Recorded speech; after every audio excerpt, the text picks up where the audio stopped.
This past Sunday, America's largest city stopped being the sophisticated, cultured, cosmopolitan capital of the world and instead turned into the Wild West. But this time, there's no Billy the Kid, no Doc Holliday, Wyatt Earp, and no John Wayne to save the day. There's just a terrified family, a city on edge, and a fearful society.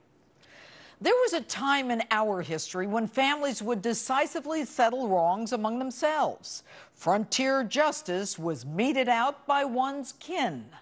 If you two don't mend what's wrong between you, hellfire's gonna certain rise up and consume both our families. You're talking about starting another civil war.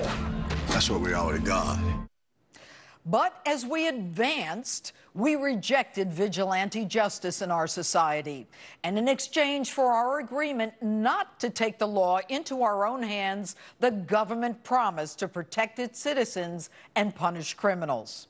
This is the social contract forged in civilized societies. But are we really civilized? As of late, it seems that lawlessness and chaos are not the exception, but rather the rule. That it's every man for himself, that we have the right to avenge whatever wrongs we perceive are visited upon us, human suffering rendered irrelevant. 3 Oklahoma teens kill an Australian college student just for the fun of it. Children randomly shot on playgrounds in Chicago who don't even run at the sound of gunfire. A student beat down on a school bus as the bus driver and others watch, not bothering to intervene. A Navy Yard shooter reloading to pick off a few more victims as though it were a video game. This seems to be an awful moment in our history. Right and wrong seem no longer relevant. Political correctness has replaced the scales of justice, and that correctness seems always to be wrong. It's wrong to call the gunning down of our military, men and women, workplace violence when the shooter is Muslim and screams Allahu Akbar.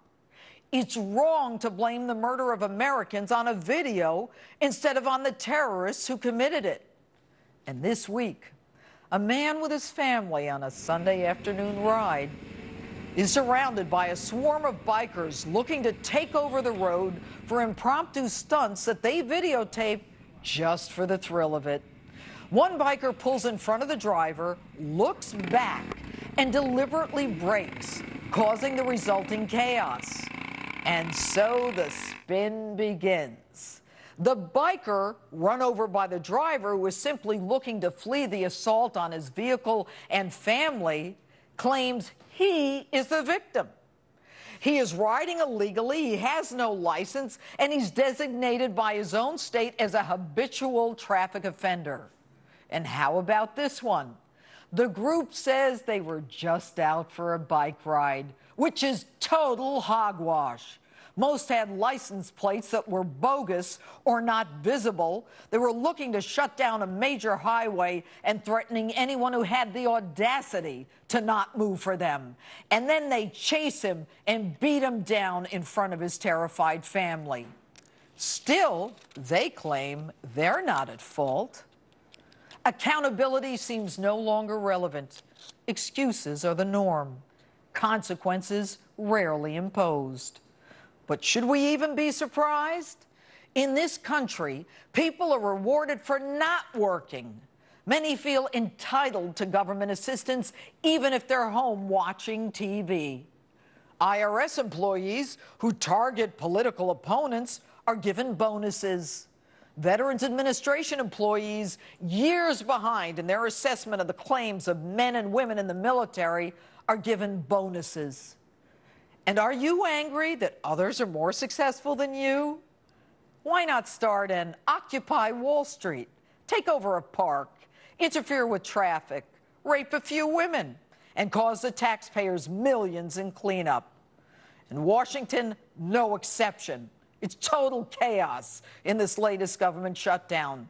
The president and his administration accusing the opposing party of terrorism, having bombs strapped to their chest, and holding a gun to the heads of Americans. Accountability? The president himself has never answered whether he issued the order to protect Americans in Benghazi. And there seems to be no conscience anymore, no shame, a ruthless disregard for fellow human beings. And with the cloak of anonymity that the internet provides, people bully to the point where their targets commit suicide. It's as if there are no social restraints. That herd mentality excuses all antisocial and destructive behavior. The lack of civility, accountability, and responsibility always seems accompanied by the apologists, the excuses, and a sense of entitlement.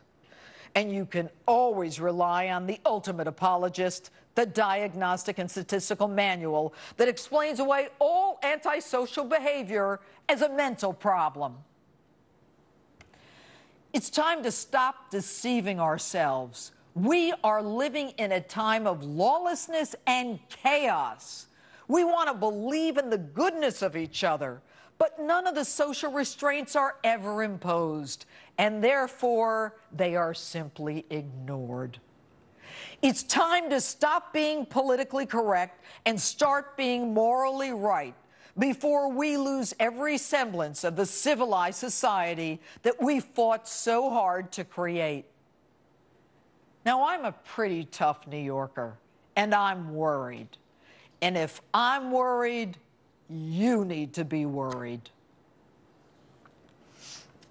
Coming up, new developments in the biker gang attack. You're not going to believe who was part of that group.